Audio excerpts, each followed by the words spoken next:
Atos dos Apóstolos, capítulo 22. Meus senhores, irmãos e pais, escutem o que eu vou dizer a vocês em minha defesa. Quando o ouviram falar em hebraico, eles ficaram mais quietos ainda. Então Paulo disse: Eu sou judeu, nascido em Tarso, na região da Cilícia, mas fui criado aqui em Jerusalém como aluno de Gamaliel. Fui educado muito rigorosamente dentro da lei dos nossos antepassados. Eu era muito dedicado a Deus, como todos vocês aqui também são. Persegui os que seguiam este caminho e fiz com que alguns fossem condenados à morte. Prendi homens e mulheres e os joguei na cadeia. O grande sacerdote e todo o conselho superior podem provar que estou dizendo a verdade, pois eu recebi cartas deles, escritas para os irmãos judeus que moram em Damasco, e fui até lá para prender os seguidores deste caminho e trazê-los presos concorrentes a Jerusalém, a fim de serem castigados. Paulo conta a sua conversão. E Paulo continuou: Eu estava viajando, já perto de Damasco, e era mais ou menos meio-dia. De repente, uma forte luz que vinha do céu brilhou em volta de mim. Eu caí no chão e ouvi uma voz que me dizia: Saulo, Saulo, por que você me persegue? Então eu perguntei: Quem é o Senhor? Eu sou Jesus de Nazaré, aquele que você persegue, respondeu ele. Os homens que viajavam comigo viram a luz, porém não ouviram a voz de quem falava comigo. Eu perguntei: Senhor, o que devo fazer? E o Senhor respondeu: Levante-se e entre na cidade de Damasco. Ali alguém vai lhe dizer tudo o que Deus quer que você faça. Aquela luz brilhante tinha me deixado cego. Por isso os meus companheiros me pegaram pela mão e me levaram até Damasco. Havia ali um homem chamado Ananias. Ele era religioso, obedecia à nossa lei, e todos os judeus que moravam em Damasco o respeitavam. Esse homem veio me procurar, chegou perto de mim e disse: Irmão Saulo, veja de novo. No mesmo instante comecei a ver de novo e olhei para ele. Então ele disse: Saulo, o Deus dos nossos antepassados escolheu você para conhecer a vontade dele, para ver o seu bom servo e para ouvir o servo falar com você pessoalmente. Pois você será testemunha dele para dizer a todos aquilo que você tem visto e ouvido. E agora não espere mais. Levante-se, peça a ajuda do Senhor e seja batizado, e os seus pecados serão perdoados. A missão de Paulo. E Paulo terminou dizendo: Então eu voltei para Jerusalém. Quando estava orando no templo, tive uma visão. Vi o Senhor e ele me disse: Saia depressa de Jerusalém, porque as pessoas daqui não aceitarão o que você vai dizer a meu respeito. Eu respondi: Senhor, eles sabem muito bem que eu ia às sinagogas e prendia os que criam em ti e batia neles. Quando estavam matando Estevão, que falava a respeito de ti, ó Senhor, eu estava ali, concordando com aquele crime, e até tomei conta das capas dos assassinos dele. Aí o Senhor disse: Vá, pois eu vou enviá-lo para bem longe, vou enviá-lo aos não-judeus. A multidão ficou ouvindo Paulo até que ele disse isso. Mas aí eles começaram a gritar com toda a força: Matem esse homem! Ele não merece viver! Eles gritavam, sacudiam as capas no ar e jogavam poeira para cima. Então o comandante mandou que os soldados levassem Paulo para dentro da fortaleza. Mandou também que o chicoteassem para que ele contasse por que a multidão estava gritando contra ele. Porém, quando o estavam amarrando para chicoteá-lo, Paulo perguntou ao oficial romano que estava perto dele: Será que vocês têm o direito de chicotear um cidadão romano, especialmente um que não foi condenado por nenhum crime? Quando o oficial ouviu isso, foi falar com o comandante e disse: O que é que o senhor vai fazer? Aquele homem é cidadão romano. Então o comandante foi falar com Paulo e perguntou: Me diga uma coisa, você é mesmo cidadão romano? Sou, respondeu Paulo. Aí o comandante disse: Eu também sou, e isso me custou muito dinheiro. Paulo respondeu: pois eu sou cidadão romano de nascimento. Imediatamente os homens que iam chicoteá-lo recuaram, e o próprio comandante ficou com medo ao saber que Paulo era cidadão romano e ele tinha mandado amarrá-lo. Paulo diante do Conselho Superior. O comandante queria saber com certeza por que os judeus estavam acusando Paulo. Então, no dia seguinte, mandou que tirassem as correntes que o prendiam e ordenou que os chefes dos sacerdotes e todo o Conselho Superior se reunissem. Depois, mandou que trouxessem Paulo e o colocassem em frente deles. Atos dos Apóstolos, capítulo 23. Então Paulo olhou firmemente para os membros do conselho e disse: meus irmãos, tenho vivido até hoje com a consciência limpa diante de Deus. Mas Ananias, o grande sacerdote, mandou que os homens que estavam perto de Paulo dessem um tapa na boca dele. Aí Paulo disse a Ananias: hipócrita, Deus o castigará por isso. Você está sentado aí para me julgar de acordo com a lei, não é? Então como é que mandou bater em mim? Isso é contra a lei. Os homens que estavam perto de Paulo perguntaram: você está insultando o grande sacerdote, o servo de Deus? Paulo respondeu: meus irmãos, eu não sabia que ele é o grande sacerdote, pois as Escrituras Sagradas dizem: não fale mal de nenhuma das autoridades do seu povo. Quando Paulo percebeu que alguns do conselho eram do partido dos saduceus e outros do partido dos fariseus, disse bem alto: meus irmãos, eu sou fariseu e filho de fariseus. Estou aqui sendo julgado porque creio que os mortos vão ressuscitar. Assim que ele disse isso, os fariseus e os saduceus começaram a discutir, e o conselho se dividiu. É que os saduceus não creem que os mortos vão ressuscitar, nem que existem anjos ou espíritos, mas os fariseus creem nessas coisas. E assim a gritaria aumentou ainda mais. Então alguns mestres da lei, que pertenciam ao partido dos fariseus, se levantaram e protestaram. Eles disseram: não vemos nenhum mal neste homem. Pode ser mesmo que um anjo ou um espírito tenha falado com ele. A briga chegou a tal ponto que o comandante ficou com medo de que Paulo fosse despedaçado por eles. Por isso mandou os guardas descerem para tirar Paulo do meio deles e o levar de volta para a fortaleza. No dia seguinte, o Senhor Jesus apareceu a Paulo e disse: tenha coragem, Paulo. Você falou a meu respeito aqui em Jerusalém e vai falar também em Roma. O plano para matar Paulo. Na manhã seguinte, alguns judeus se ajuntaram e juraram que não iam comer nem beber nada enquanto não matassem Paulo. Os homens que combinaram fazer isso eram mais de 40. Eles foram falar com os chefes dos sacerdotes e com os líderes do povo e disseram: nós fizemos o seguinte juramento: que Deus nos amaldiçoe se comermos ou bebermos qualquer coisa enquanto não matarmos Paulo. Agora vocês e o Conselho Superior mandem pedir ao comandante que traga Paulo aqui. Digam que estão querendo examinar melhor o caso dele. Então, antes que ele chegue, nós estaremos prontos para matá-lo. Mas o filho da irmã de Paulo ficou sabendo do plano.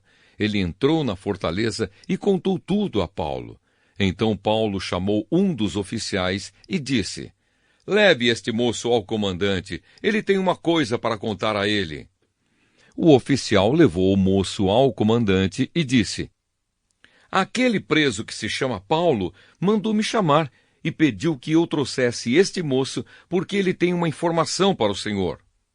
O comandante pegou o moço pela mão, levou-o para um lado e perguntou: o que é que você tem para me contar? Ele respondeu: alguns judeus combinaram pedir ao Senhor que leve Paulo amanhã ao Conselho Superior com a desculpa de quererem examinar melhor o caso dele. Mas não acredite nisso, pois mais de 40 deles vão ficar escondidos esperando Paulo para o matar.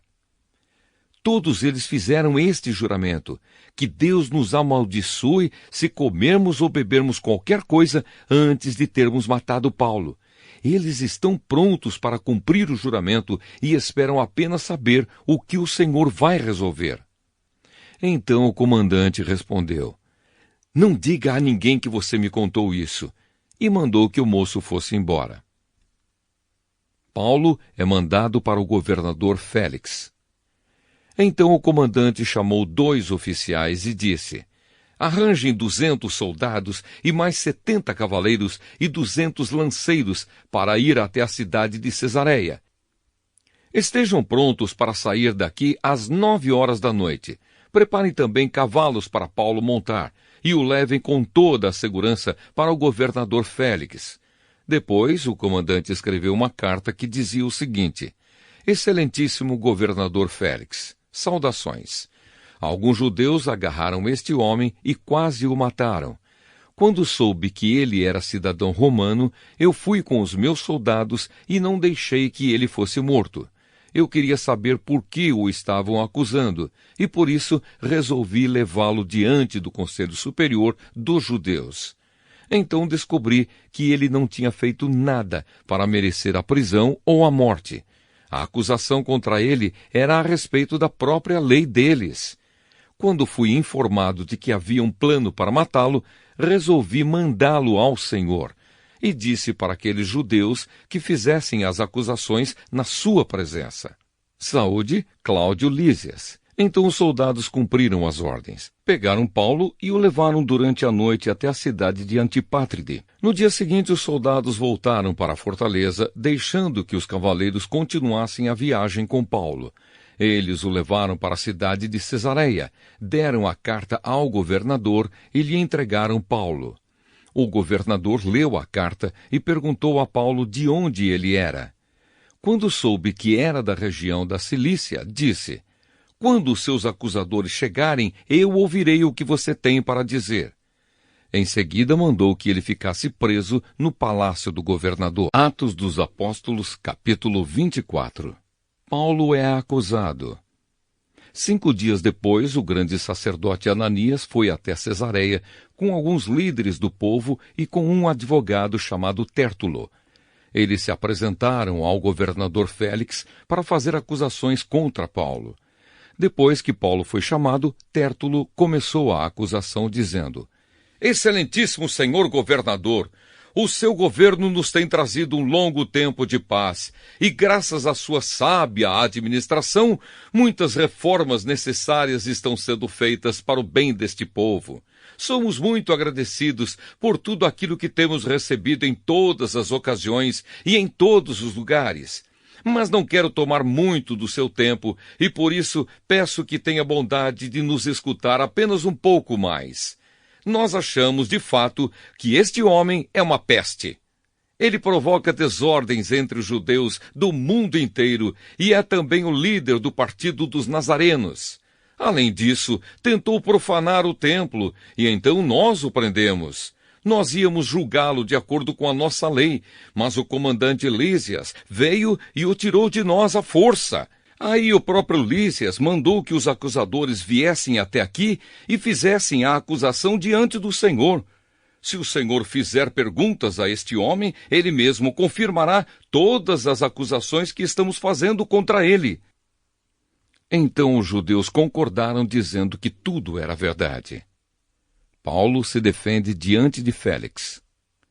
O governador fez sinal para que Paulo falasse. Então ele disse: eu sei que há muitos anos o Senhor é juiz do povo judeu, e por isso eu me sinto à vontade para fazer a minha defesa na sua presença. Como o Senhor mesmo pode comprovar, faz apenas 12 dias que fui a Jerusalém para adorar a Deus. Os judeus não me viram discutindo com ninguém nos pátios do templo, nem agitando o povo nas suas sinagogas ou em qualquer outro lugar da cidade, e eles não podem provar nenhuma das acusações que agora estão fazendo contra mim. Porém, uma coisa confesso ao Senhor: eu sigo o caminho que os judeus dizem ser falso, mas é desse modo que sirvo ao Deus dos nossos antepassados. creio em tudo o que está escrito na lei de Moisés e nos livros dos profetas. Eu e os meus acusadores temos esta mesma esperança em Deus. Todos vão ressuscitar, tanto os bons como os maus. Por isso faço tudo para sempre ter a consciência limpa diante de Deus e das pessoas. E Paulo continuou. Depois de ter ficado fora de Jerusalém durante alguns anos, voltei para lá a fim de levar algum dinheiro para o meu próprio povo e para oferecer sacrifícios. Quando estava fazendo isso, depois de eu ter acabado a cerimônia de purificação, alguns judeus me encontraram na área do templo. Não havia muita gente comigo, nem desordem. Porém, alguns judeus da província da Ásia estavam lá. São eles que devem se apresentar diante do Senhor e fazer as acusações, se é que tem alguma coisa contra mim. Ou então que estes homens que estão aqui digam se quando eu estive diante do Conselho Superior, eles me acharam culpado de qualquer crime. Quando estava de pé diante deles, eu apenas disse em voz alta, hoje estou sendo julgado por vocês, porque creio que os mortos vão ressuscitar.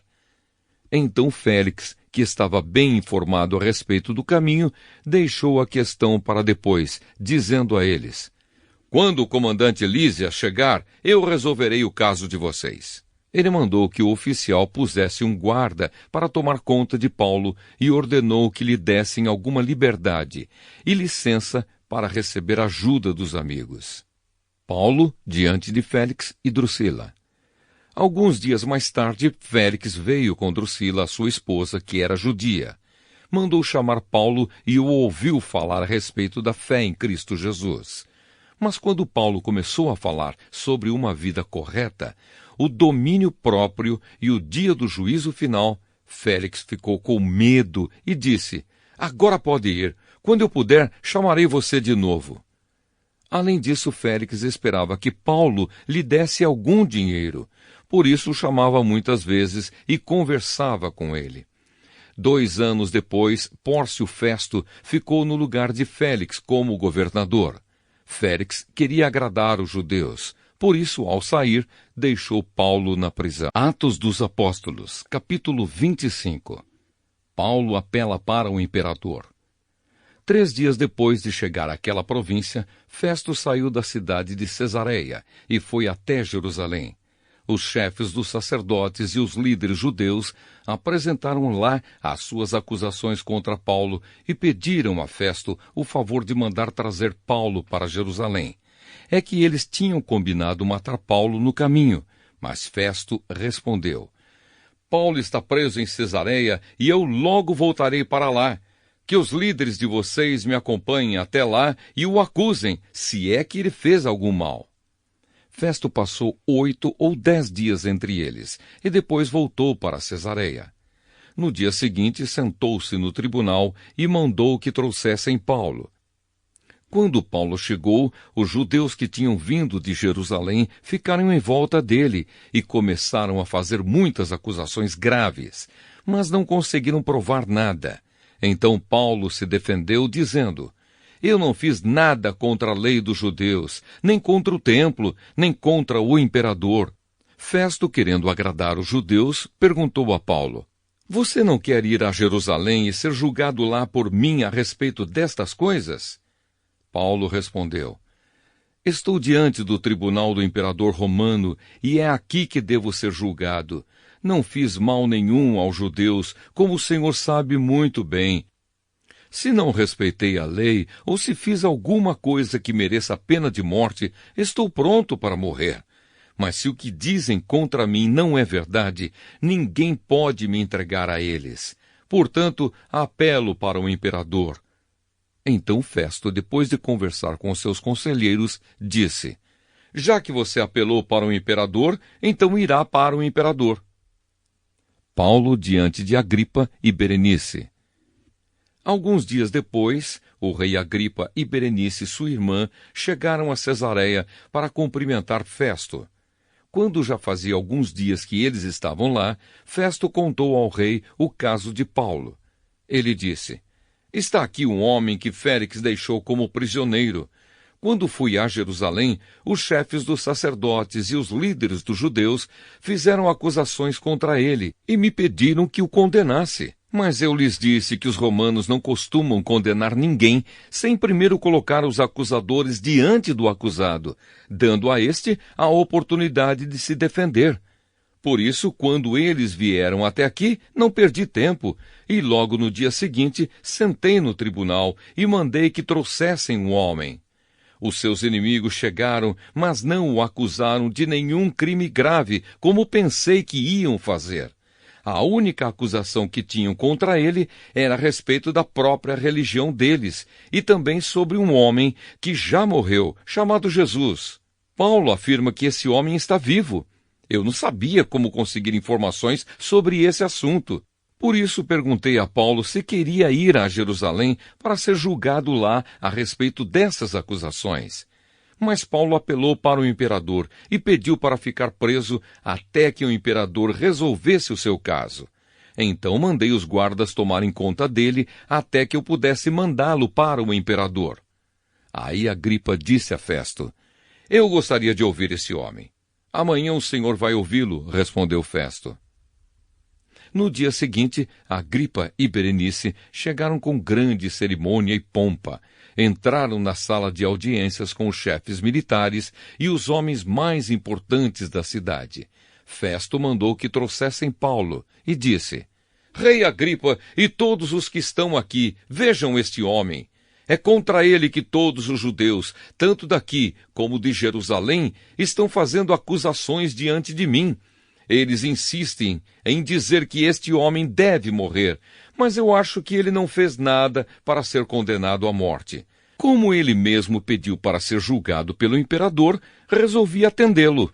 Porém, até agora não sei bem o que escrever a respeito dele ao imperador. Então eu o trouxe aqui diante dos senhores, e especialmente do senhor, rei Agripa, a fim de lhe fazer perguntas. Assim, terei alguma coisa para escrever. Pois acho absurdo mandar um prisioneiro sem explicar claramente as acusações que existem contra ele. Atos dos Apóstolos, capítulo 26. Paulo se defende diante de Agripa. Agripa disse a Paulo: Você pode apresentar a sua defesa. Então Paulo estendeu a mão e fez a sua defesa, dizendo o seguinte: Rei Agripa, eu me sinto muito feliz em poder estar hoje diante do Senhor para me defender de tudo o que os judeus me acusam, e especialmente feliz porque o Senhor conhece muito bem todos os costumes e questões dos judeus. Portanto, peço que o Senhor me escute com paciência. Todos os judeus sabem como tenho vivido no meio do meu povo e também em Jerusalém, desde a minha juventude até hoje. Eles sempre souberam, e podem confirmar isso se quiserem, que desde o começo fui membro do partido dos fariseus, o mais rigoroso da nossa religião. E agora estou aqui, sendo julgado porque tenho esperança na promessa que Deus fez aos nossos antepassados. Todas as tribos do nosso povo que adoram a Deus dia e noite também esperam ver o cumprimento dessa promessa. É por causa dessa esperança, ó rei, que eu estou sendo acusado pelos judeus. Por que é que vocês, judeus, acham impossível crer que Deus ressuscita os mortos?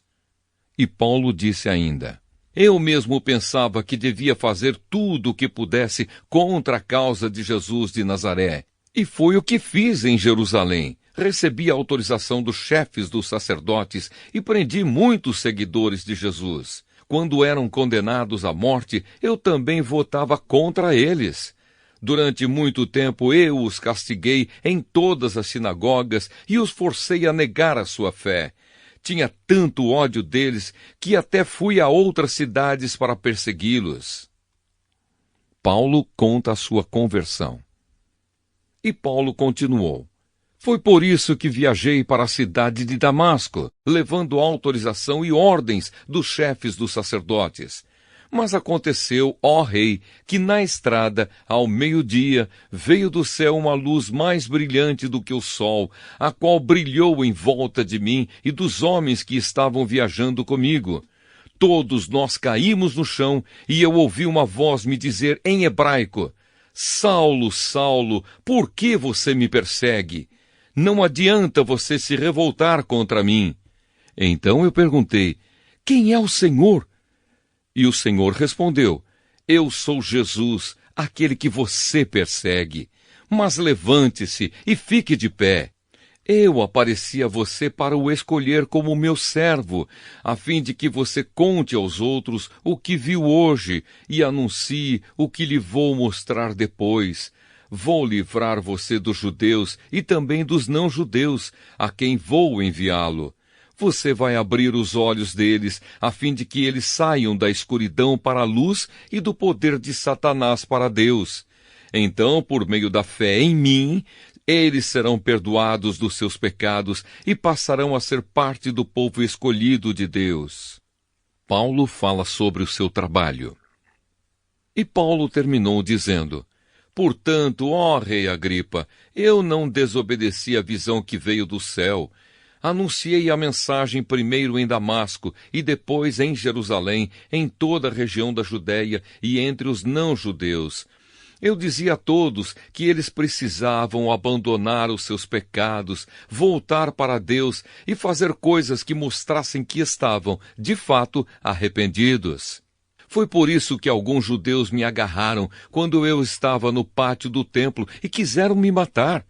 Mas até hoje Deus tem me ajudado e por isso estou aqui trazendo a sua mensagem a todos, tanto aos humildes como aos importantes. Pois eu digo a mesma coisa que os profetas e Moisés disseram que ia acontecer. Eles afirmaram que o Messias precisava sofrer e ser o primeiro a ressuscitar, para anunciar a luz da salvação tanto aos judeus como aos não-judeus. Quando Paulo estava se defendendo assim, Festo gritou, Paulo, você está louco! Estudou tanto que acabou perdendo o juízo. Paulo respondeu, eu não estou louco, excelência. Estou em perfeito juízo e digo a verdade. Eu posso falar diante do rei Agripa com toda a coragem, porque tenho a certeza de que ele conhece todas essas coisas muito bem, pois não aconteceram em nenhum lugar escondido. Então Paulo disse ao rei, Rei Agripa, o senhor crê nos profetas? Eu sei que crê. Agripa respondeu, você pensa que assim, em tão pouco tempo, vai me tornar cristão? Paulo disse, pois eu pediria a Deus que em pouco ou muito tempo, não somente o Senhor, mas todos os que estão me ouvindo hoje, chegassem a ser como eu, mas sem estas correntes. Aí o rei Agripa, o governador, Berenice e todos os que estavam com eles se levantaram e saíram comentando, este homem não fez nada para merecer a morte, nem para estar preso. Então Agripa disse a Festo, ele já podia estar solto se não tivesse pedido para ser julgado pelo imperador. Atos dos Apóstolos, capítulo 27. Paulo viaja para Roma. Ficou resolvido que devíamos embarcar para a Itália. Então entregaram Paulo e os outros presos a Júlio, um oficial romano, que era do batalhão chamado Batalhão do Imperador. Nós embarcamos num navio da cidade de Adramítio, que estava pronto para navegar para os portos da província da Ásia. E assim começamos a viagem. Aristarco, o macedônio da cidade de Tessalônica, estava conosco. No dia seguinte chegamos ao porto de Sidom. Júlio tratava Paulo com bondade e lhe deu licença para ir ver os seus amigos e receber deles o que precisava. Depois de sairmos de Sidom, navegamos ao norte da ilha de Chipre, a fim de evitar os ventos que estavam soprando contra nós. Atravessamos o mar em frente ao litoral da região da Cilícia e província da Panfilha, e chegamos a Mirra, uma cidade da província da Lícia. Ali o oficial romano encontrou um navio da cidade de Alexandria, que ia para a Itália, e nos fez embarcar nele. Navegamos bem devagar vários dias e com grande dificuldade chegamos em frente da cidade de Cnido. Como o vento não nos deixava continuar naquela direção, passamos pelo cabo Salmona, da ilha de Creta, e seguimos pelo lado sul daquela ilha, o qual é protegido dos ventos. Assim fomos navegando bem perto do litoral e ainda com dificuldade chegamos a um lugar chamado Bons Portos, perto da cidade de Lazéia. Ficamos ali muito tempo e tornou-se perigoso continuar a viagem porque o inverno estava chegando. Então Paulo avisou: Homens, estou vendo que daqui para diante a nossa viagem será perigosa. Haverá grandes prejuízos não somente com o navio e com a sua carga, mas também haverá perda de vidas. Mas o oficial romano tinha mais confiança no capitão e no dono do navio do que em Paulo. O porto não era bom para passar o inverno. Por isso, a maioria achava que devíamos sair dali e tentar chegar a Fênix. Essa cidade é um porto de Creta, que tem um lado para o sudoeste e o outro para o noroeste, e eles achavam que poderíamos passar o inverno ali. A tempestade no mar. Começou a soprar do sul um vento fraco, e por isso eles pensaram que podiam fazer o que tinham planejado. Levantamos âncora e fomos navegando o mais perto possível do litoral de Creta. Mas, de repente, um vento muito forte chamado Nordeste veio da ilha e arrastou o navio de tal maneira que não pudemos fazer com que ele seguisse na direção certa. Por isso, desistimos e deixamos que o vento nos levasse. Para escaparmos do vento, passamos ao sul de uma pequena ilha chamada Cauda.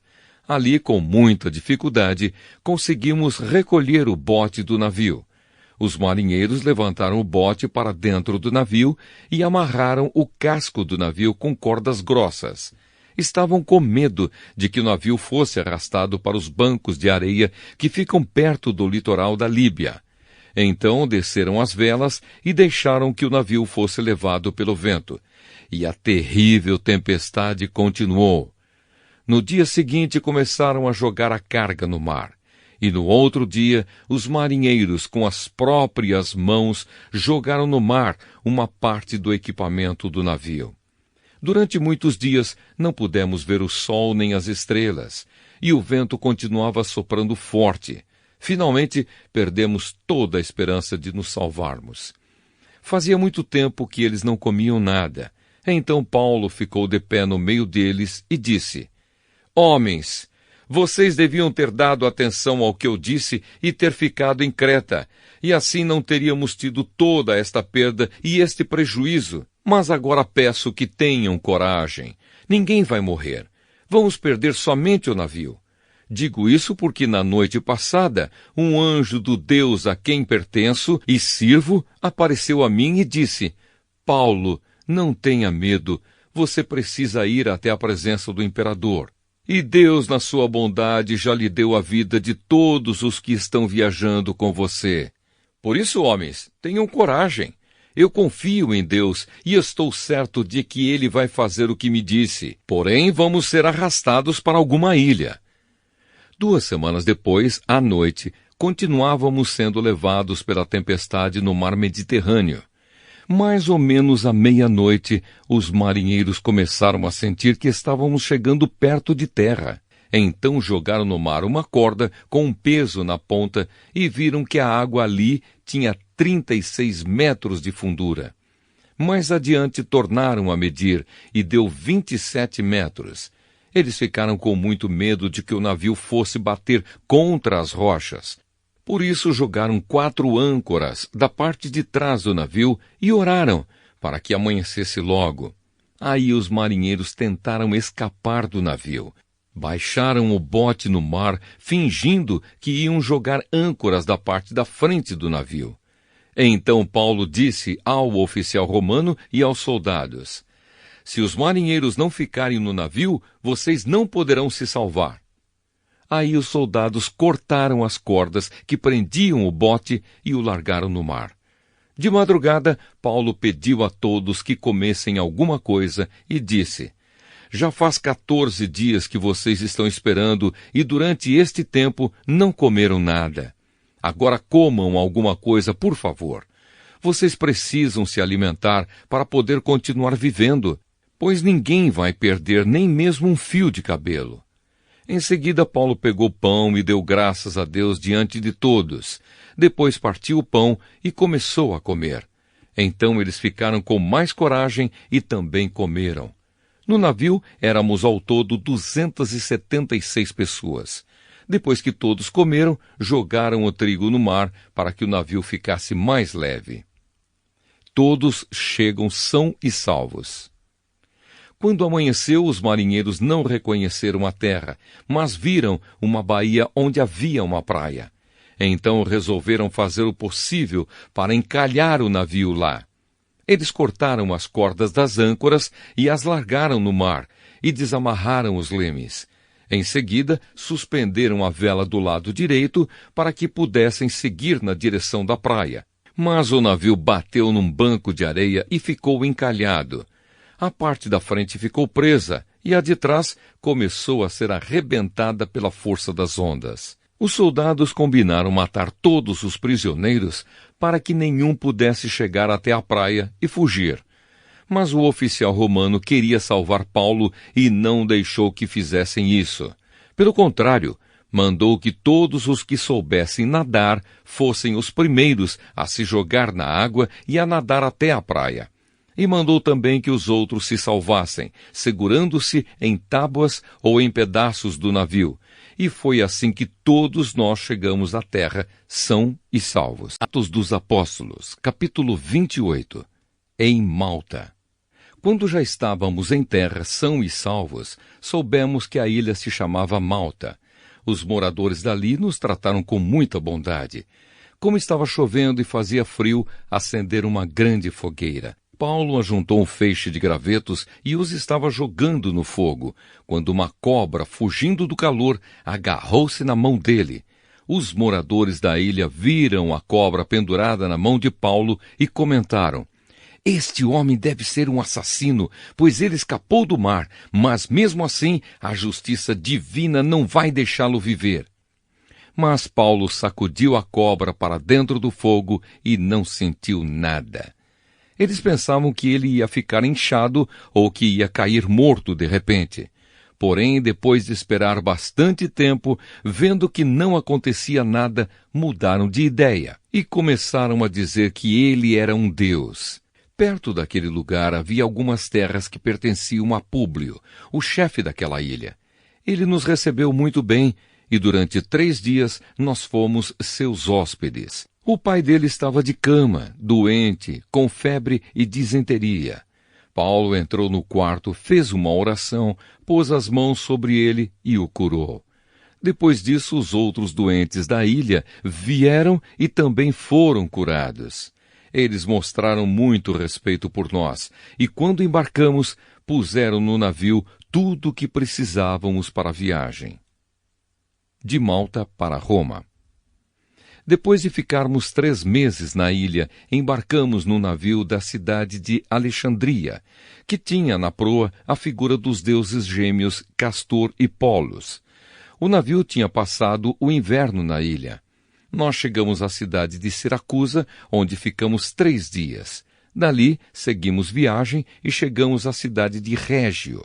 No dia seguinte, o vento começou a soprar do sul, e em 2 dias chegamos a Pozzuoli. Nessa cidade encontramos alguns cristãos que nos pediram que ficássemos com eles 1 semana. E assim chegamos a Roma. Os irmãos de Roma tinham recebido a notícia da nossa chegada e foram se encontrar conosco nos povoados de Praça de Ápio e de 3 Vendas. Ao ver esses irmãos, Paulo agradeceu a Deus e se animou. Em Roma. Quando entramos em Roma, Paulo recebeu permissão para morar por sua conta, guardado por um soldado. 3 dias depois, Paulo convidou os líderes dos judeus de Roma para se encontrarem com ele. Quando estavam reunidos, ele disse: "Meus irmãos, eu não fiz nada contra o nosso povo, nem contra os costumes que recebemos dos nossos antepassados. Mesmo assim, eu fui preso em Jerusalém e entregue aos romanos. Eles me interrogaram e queriam me soltar, pois não acharam nenhum motivo para me condenar à morte. Mas os judeus não queriam que me soltassem. Por isso, fui obrigado a pedir para ser julgado pelo imperador, embora eu não tenha nenhuma acusação para fazer contra o meu próprio povo. Foi por esse motivo que pedi para ver vocês e conversarmos. Estou preso com estas correntes de ferro por causa daquele que o povo de Israel espera. Então eles disseram: Nós não recebemos nenhuma carta da Judéia a seu respeito. Também nenhum dos nossos irmãos veio de lá com qualquer notícia ou para falar mal de você. Mas gostaríamos de ouvir você dizer o que pensa, pois sabemos que, de fato, em todos os lugares falam contra essa seita a qual você pertence. Então marcaram um dia com Paulo. Nesse dia, muitos deles foram ao lugar onde Paulo estava. Desde a manhã até a noite, ele lhes anunciou e explicou a mensagem sobre o reino de Deus. E por meio da lei de Moisés e dos livros dos profetas, procurou convencê-los a respeito de Jesus. Alguns aceitaram as suas palavras, mas outros não creram.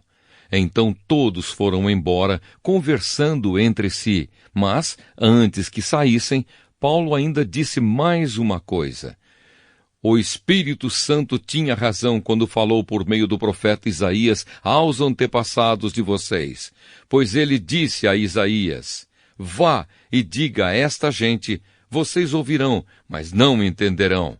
Olharão, mas não enxergarão nada, pois a mente deste povo está fechada. Eles taparam os ouvidos e fecharam os olhos. Se eles não tivessem feito isso, os seus olhos poderiam ver e os seus ouvidos poderiam ouvir. A sua mente poderia entender e eles voltariam para mim e eu os curaria, disse Deus. E Paulo terminou dizendo: Pois fiquem sabendo que Deus mandou a mensagem de salvação para os não-judeus, e eles escutarão.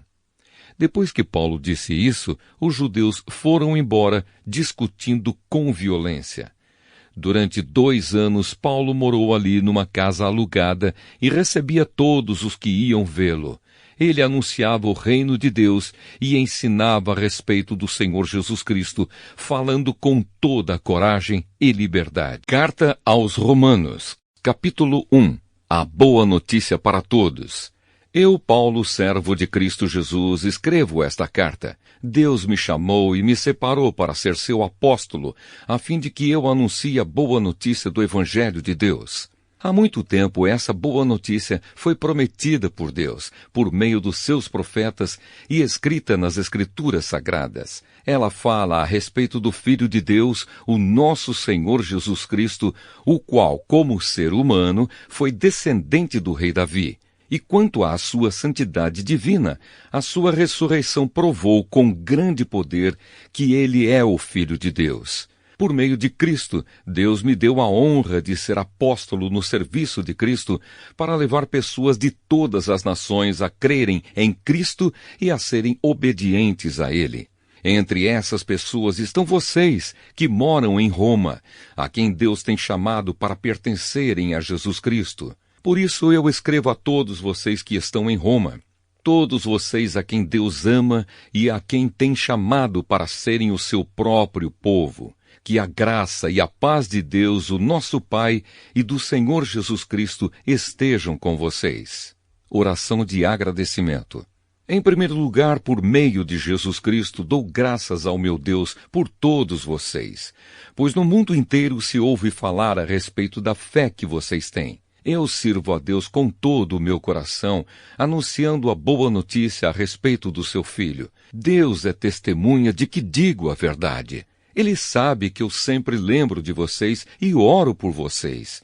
E peço a Deus que, se for da sua vontade, Ele faça com que agora eu possa ir visitá-los. Pois eu quero muito vê-los, a fim de repartir bênçãos espirituais com vocês para fortalecê-los, quer dizer, para que nos animemos uns aos outros por meio da fé que vocês e eu temos. Meus irmãos, quero que saibam que muitas vezes resolvi ir visitá-los, mas fui impedido até agora de fazer isso, pois eu gostaria que o meu trabalho produzisse resultados entre vocês também, como tem acontecido entre outros não-judeus, pois é meu dever pregar a todos, tanto aos civilizados como aos não civilizados, tanto aos instruídos como aos sem instrução.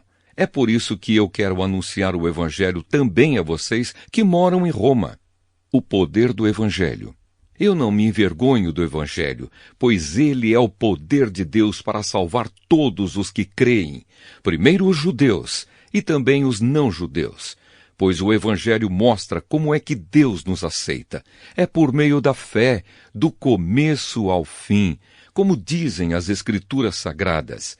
Viverá aquele que por meio da fé é aceito por Deus. A culpa da humanidade. Do céu, Deus revela sua ira contra todos os pecados e todas as maldades das pessoas que, por meio das suas más ações, não deixam que os outros conheçam a verdade a respeito de Deus. Deus castiga essas pessoas porque o que se pode conhecer a respeito de Deus está bem claro para elas, pois foi o próprio Deus que lhes mostrou isso. Desde que Deus criou o mundo, as suas qualidades invisíveis, isto é, o seu poder eterno e a sua natureza divina, têm sido vistas claramente. Os seres humanos podem ver tudo isso nas coisas que Deus tem feito e, portanto, eles não têm desculpa nenhuma. Eles sabem quem Deus é, mas não lhe dão a glória que ele merece e não lhe são agradecidos. Pelo contrário, os seus pensamentos se tornaram tolos e a sua mente vazia está coberta de escuridão. Eles dizem que são sábios, mas são tolos. Em vez de adorarem ao Deus imortal, adoram ídolos que se parecem com seres humanos, ou com pássaros, ou com animais de 4 patas, ou com animais que se arrastam pelo chão. Por isso Deus entregou os seres humanos aos desejos do coração deles, para fazerem coisas sujas e para terem relações vergonhosas uns com os outros. Eles trocam a verdade sobre Deus pela mentira, e adoram e servem as coisas que Deus criou, em vez de adorarem e servirem o próprio Criador, que deve ser louvado para sempre. Amém. Por causa das coisas que essas pessoas fazem, Deus as entregou às paixões vergonhosas, pois até as mulheres trocam as relações naturais pelas que são contra a natureza. E também os homens deixam as relações naturais com as mulheres e se queimam de paixão uns pelos outros. Homens têm relações vergonhosas uns com os outros e por isso recebem em si mesmos o castigo que merecem por causa dos seus erros.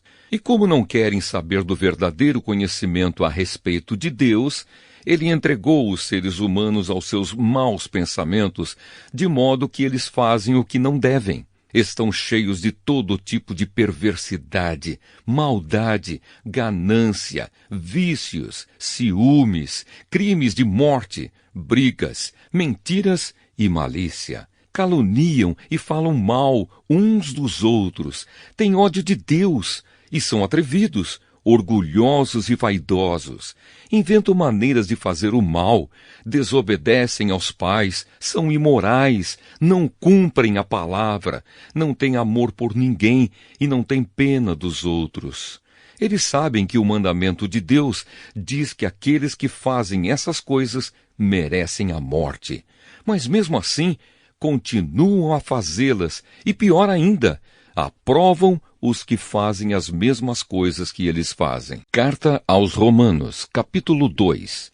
Deus julga as pessoas. Meu amigo, não importa quem você seja, você não tem desculpa quando julga os outros. Pois quando você os julga, mas faz as mesmas coisas que eles fazem, você está condenando a você mesmo. Nós sabemos que Deus é justo quando condena os que fazem essas coisas. Mas você, que faz as mesmas coisas que condena nos outros, será que você pensa que escapará do julgamento de Deus? Ou será que você despreza a grande bondade, a tolerância e a paciência de Deus? Você sabe muito bem que Ele é bom e que quer fazer com que você mude de vida, mas o seu coração é duro e teimoso. Por isso você está aumentando ainda mais o castigo que vai sofrer no dia em que forem revelados a ira e os julgamentos justos de Deus, pois Ele recompensará cada um de acordo com o que fez. Deus dará a vida eterna às pessoas que perseveram em fazer o bem e buscam a glória, a honra e a vida imortal. Mas fará cair a sua ira e o seu castigo sobre os egoístas e sobre os que rejeitam o que é justo, a fim de seguir o que é mal. Haverá sofrimentos e aflições para todos os que fazem o mal, primeiro para os judeus e também para os não-judeus. Mas Deus dará glória, honra e paz a todos os que fazem o bem, primeiro aos judeus e também aos não-judeus, pois ele trata a todos com igualdade. Todos aqueles que pecam sem conhecer a lei de Deus se perderão sem essa lei, mas todos aqueles que pecam conhecendo a lei serão julgados por ela. Porque as pessoas que Deus aceita não são aquelas que somente ouvem a lei, mas aquelas que fazem o que a lei manda. Os não-judeus não têm a lei, mas, quando fazem pela sua própria vontade o que a lei manda, eles são a sua própria lei, embora não tenham a lei. Eles mostram pela sua maneira de agir que têm a lei escrita no seu coração. A própria consciência deles mostra que isso é verdade, e os seus pensamentos, que às vezes os acusam e às vezes os defendem, também mostram isso. E de acordo com o evangelho que eu anuncio, assim será naquele dia em que Deus, por meio de Cristo Jesus, julgará os pensamentos secretos de todas as pessoas. Os judeus e a lei. O que dizer de você? Você diz que é judeu, confia na lei e se orgulha do Deus que você adora. Você sabe o que Deus quer que você faça e aprende na lei a escolher o que é certo. Você tem a certeza de que é guia dos cegos, luz para os que estão na escuridão, orientador dos que não têm instrução e professor dos jovens. Você está certo de que encontra na lei a apresentação completa do conhecimento e da verdade. Você que ensina os outros, por que é que não ensina você mesmo? Se afirma que não se deve roubar, por que é que você mesmo rouba? Se você diz que não se deve cometer adultério, por que é que você mesmo comete adultério? Você odeia os ídolos, mas rouba as coisas dos templos. Você se orgulha de ter a lei de Deus, mas você é uma vergonha para Deus, porque desobedece à sua lei. Pois as Escrituras Sagradas dizem, os não-judeus falam mal de Deus por causa de vocês, os judeus. A circuncisão tem valor se você, que é judeu, obedecer à lei. Porém, se não obedecer, é como se você não tivesse sido circuncidado. E se um homem que não foi circuncidado obedecer aos mandamentos da lei, Deus o tratará como se ele fosse circuncidado. Assim vocês, judeus, serão condenados pelos não-judeus, pois vocês desobedecem à lei, apesar de terem essa lei escrita e de serem circuncidados, enquanto que os não-judeus obedecem à lei, embora não sejam circuncidados. Portanto, eu pergunto, quem é judeu de fato e circuncidado de verdade? É claro que não é aquele que é judeu somente por fora e circuncidado só no corpo. Pelo contrário, o verdadeiro judeu é aquele que é judeu por dentro, aquele que tem o coração circuncidado. E isso é uma coisa que o Espírito de Deus faz e que a lei escrita não pode fazer. E o louvor que essa pessoa recebe não vem de seres humanos, mas vem de Deus. Carta aos Romanos, capítulo 3. Então, qual é a vantagem de ser judeu? Será que ser circuncidado tem algum valor? Tem sim, e de muitas maneiras. E a primeira vantagem é que Deus entregou a sua mensagem aos cuidados dos judeus. Mas se alguns não foram fiéis, será que por isso Deus vai ser infiel? De modo nenhum.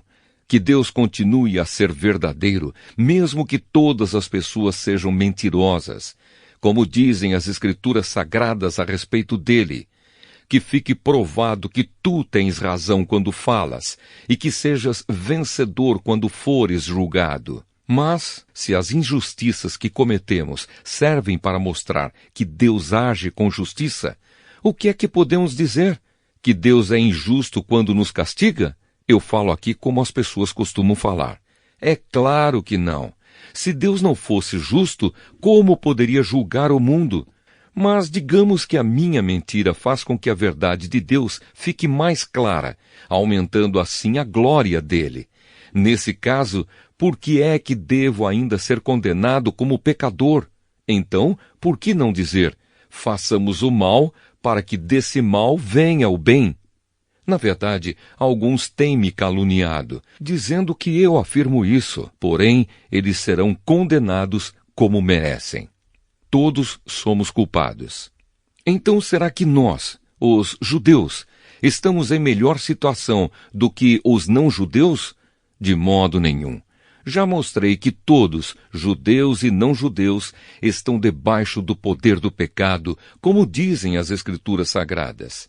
Não há uma só pessoa que faça o que é certo. Não há ninguém que tenha juízo. Não há ninguém que adore a Deus. Todos se desviaram do caminho certo. Todos se perderam. Não há mais ninguém que faça o bem. Não há ninguém mesmo. Todos mentem e enganam sem parar. Da língua deles saem mentiras perversas, e dos seus lábios saem palavras de morte, como se fossem veneno de cobra. A boca deles está cheia de terríveis maldições. Eles se apressam para matar. Por onde passam, deixam a destruição e a desgraça. Não conhecem o caminho da paz e não aprenderam a temer a Deus. Nós sabemos que tudo o que a lei diz é dito para os que vivem debaixo da lei. Isso a fim de que todos parem de se justificar e a fim de que todas as pessoas do mundo fiquem debaixo do julgamento de Deus. Pois ninguém é aceito por Deus por fazer o que a lei manda, porque a lei faz com que as pessoas saibam que são pecadoras. Salvação por meio da fé.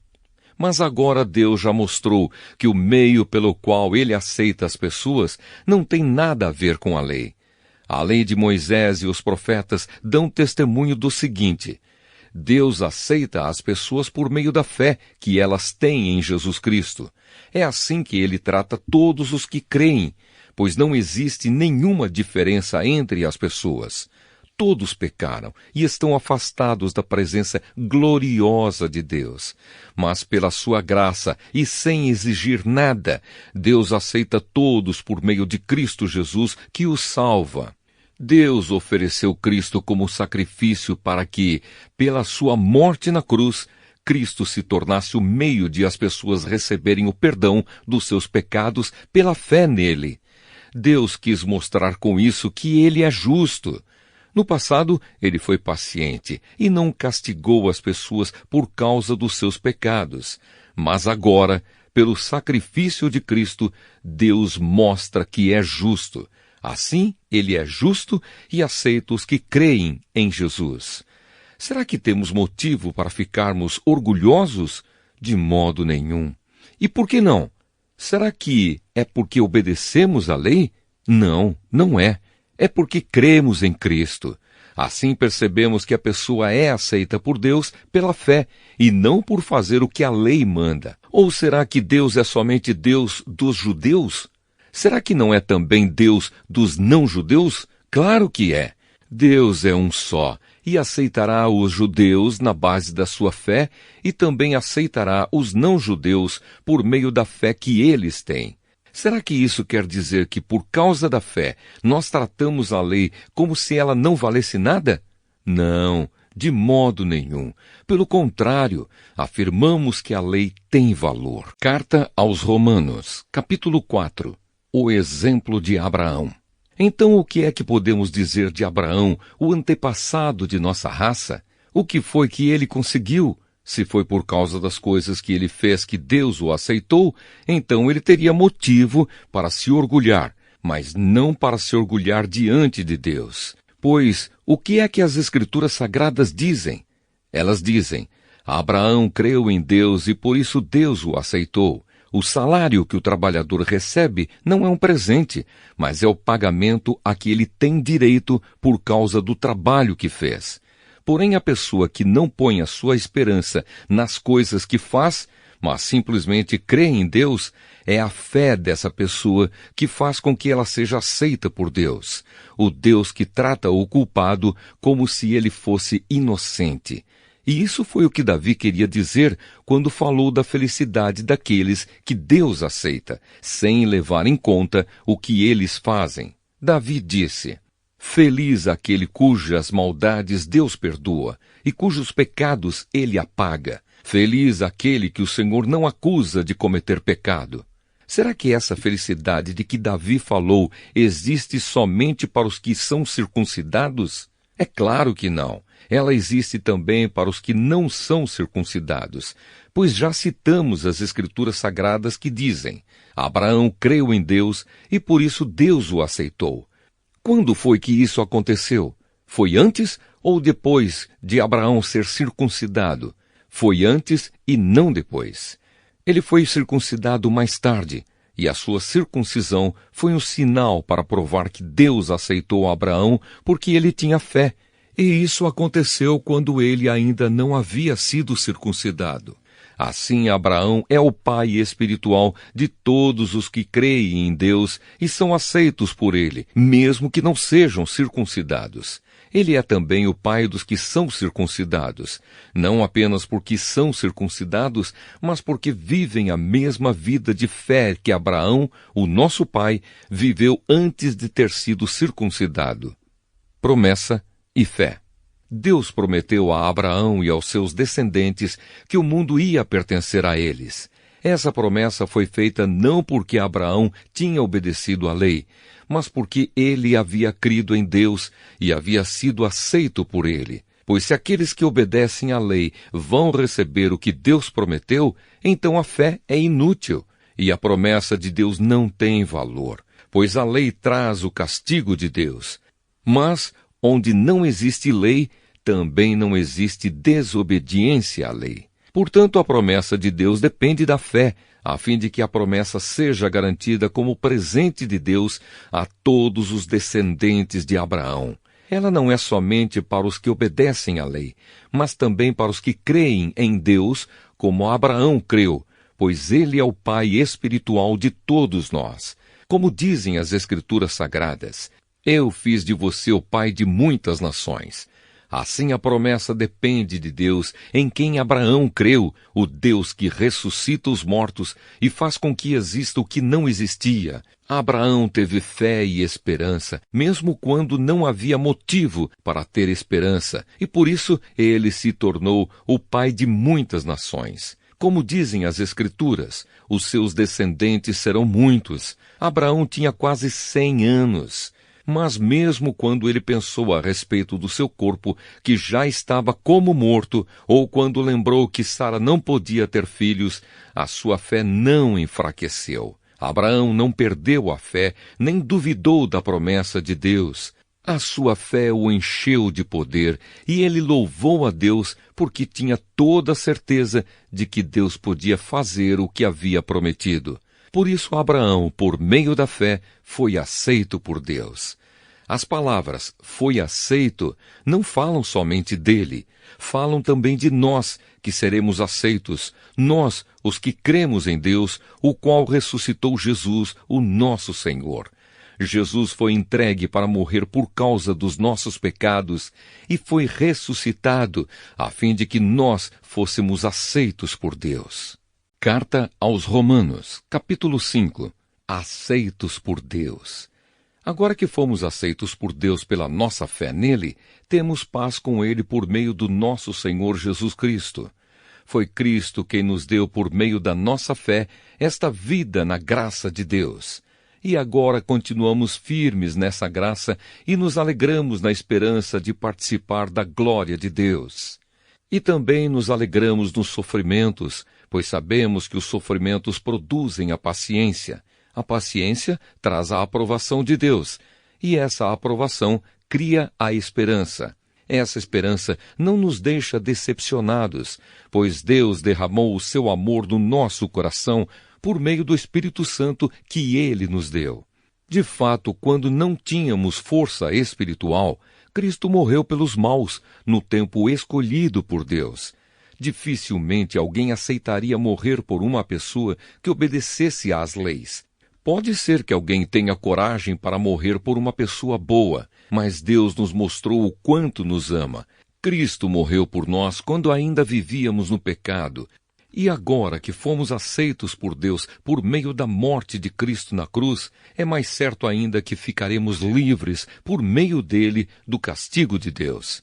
Nós éramos inimigos de Deus, mas ele nos tornou seus amigos por meio da morte do seu Filho. E agora que somos amigos de Deus, é mais certo ainda que seremos salvos pela vida de Cristo. E não somente isso, mas também nós nos alegramos por causa daquilo que Deus fez por meio do nosso Senhor Jesus Cristo, que agora nos tornou amigos de Deus.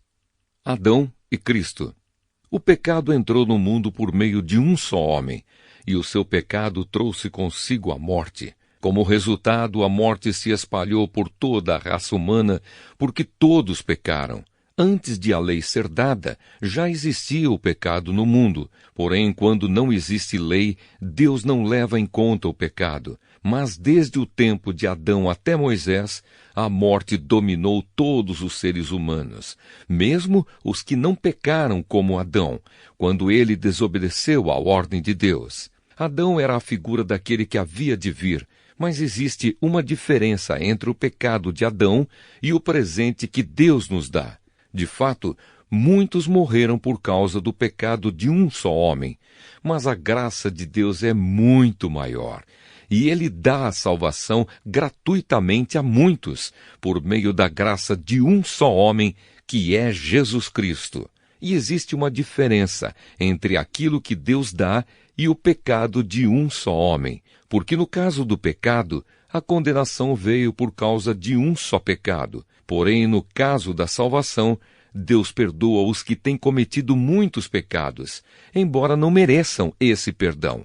É verdade que, por causa de um só homem e por meio do seu pecado, a morte começou a dominar a raça humana. Mas o resultado do que foi feito por um só homem, Jesus Cristo, é muito maior.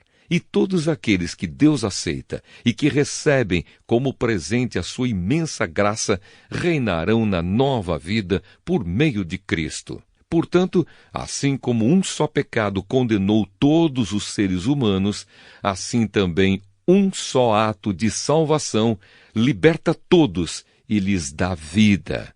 E assim como muitos seres humanos se tornaram pecadores por causa da desobediência de um só homem, assim também muitos serão aceitos por Deus por causa da obediência de um só homem. A lei veio para aumentar o mal, mas onde aumentou o pecado, a graça de Deus aumentou muito mais ainda. E isso aconteceu a fim de que, assim como o pecado dominou e trouxe a morte, assim também a graça de Deus, que o leva a aceitar as pessoas, dominasse e trouxesse a vida eterna. Essa vida é nossa por meio do nosso Senhor Jesus Cristo. Carta aos Romanos, capítulo 6. A nova vida em Cristo. Portanto, o que vamos dizer? Será que devemos continuar vivendo no pecado para que a graça de Deus aumente ainda mais? É claro que não. Nós já morremos para o pecado, então como podemos continuar vivendo nele?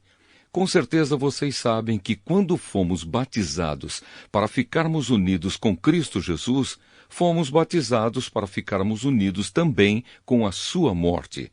Assim, quando fomos batizados, fomos sepultados com ele por termos morrido junto com ele. E isso para que, assim como Cristo foi ressuscitado pelo poder glorioso do Pai, assim também nós vivamos uma vida nova. Pois se fomos unidos com Ele por uma morte igual à dele, assim também seremos unidos com Ele por uma ressurreição igual à dele. Pois sabemos que a nossa velha natureza pecadora já foi morta com Cristo na cruz, a fim de que o nosso eu pecador fosse morto, e assim não sejamos mais escravos do pecado. Pois quem morre fica livre do poder do pecado. Se já morremos com Cristo, cremos que também viveremos com Ele. Sabemos que Cristo foi ressuscitado e nunca mais morrerá, pois a morte não tem mais poder sobre ele. A sua morte foi uma morte para o pecado e valeu de uma vez por todas. E a vida que ele vive agora é uma vida para Deus. Assim também vocês devem se considerar mortos para o pecado, mas por estarem unidos com Cristo Jesus, devem se considerar vivos para Deus. Portanto, não deixem que o pecado domine o corpo mortal de vocês e faça com que vocês obedeçam aos desejos pecaminosos da natureza humana. E também não entreguem nenhuma parte do corpo de vocês ao pecado para que ele a use a fim de fazer o que é mal. Pelo contrário, como pessoas que foram trazidas da morte para a vida, entreguem-se completamente a Deus, para que Ele use vocês, a fim de fazerem o que é direito. O pecado não dominará vocês, pois vocês não são mais controlados pela lei, mas pela graça de Deus. Escravos de Deus. O que é que isso quer dizer? Vamos continuar pecando porque não somos mais controlados pela lei? Mas pela graça de Deus? É claro que não, pois vocês sabem muito bem que quando se entregam a alguma pessoa para serem escravos dela, são, de fato, escravos dessa pessoa a quem vocês obedecem. Assim sendo, vocês podem obedecer ao pecado que produz a morte, ou podem obedecer a Deus e ser aceitos por Ele. Mas damos graças a Deus porque vocês, que antes eram escravos do pecado, agora já obedecem de todo o coração às verdades que estão nos ensinamentos que receberam. Vocês foram libertados do pecado e se tornaram escravos de Deus para fazer o que é direito. Falo com palavras bem simples, porque vocês ainda são fracos. No passado, vocês se entregaram inteiramente como escravos da imoralidade e da maldade para servir o mal. Entreguem-se agora inteiramente como escravos daquilo que é direito para viver uma vida dedicada a Deus. Quando eram escravos do pecado, vocês não faziam o que é direito. Porém, o que é que vocês receberam de bom quando faziam aquelas coisas de que agora têm vergonha? Pois o resultado de tudo aquilo é a morte. Mas agora vocês foram libertados do pecado e são escravos de Deus. Com isso, vocês ganham uma vida completamente dedicada a Ele, e o resultado é que vocês terão a vida eterna. Pois o salário do pecado é a morte, mas o presente gratuito de Deus é a vida eterna que temos em união com Cristo Jesus, o nosso Senhor.